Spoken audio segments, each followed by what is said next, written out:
hindi dapat nila gamitin in any form of revelry itong mga issued firearms nila, and even yung mga privately owned firearms po nila, dahil para maiwasan po na maka-aksidente. Wala pang namomonitor na insidente ng illegal discharge of firearms sa Philippine National Police ngayong holiday season. Kaya naman, ngayon pa lamang, mahigpit na ang babala ng PNP sa kanilang mga tauhan at mga pribadong individual na magpapaputok ng baril bilang bahagi ng kasiyahan. Ayon kay PNP Public Information Office Chief, Police Colonel Jean Fajardo, hindi sila mangingiming kasuhan, maging ang mga pulis na mahuhuling magpapaputok ng baril.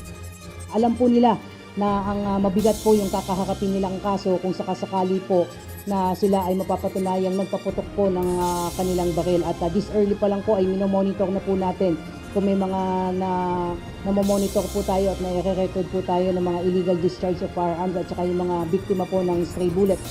Kaugnay nito, wala pa namang desisyon ang pamunuan ng pambansang pulisya kung lalagyan ba o hindi ng tape ang muzzle ng baril ng mga pulis. Iniintay pa rin po natin kung yan pa rin po yung magiging practice this year, dahil nga for the last couple of years ay hindi na nga po natin na ginawa yung muzzling po ng ating mga baril, dahil nga on hindsight nga po tinitingnan natin yan, dapat kapag ang mga pulis natin kailangan rumisponde ay talagang ready nilang magamit yung kanilang mga baril. But that being said, hindi naman ibig sabihin na yun yung magiging first recourse po natin kapag tayo po ay rumiresponde sa anumang tawag po ng tulong. Simula 2018 hanggang 2023 ay hindi na sineryuhan ang muzzle ng baril ng mga pulis.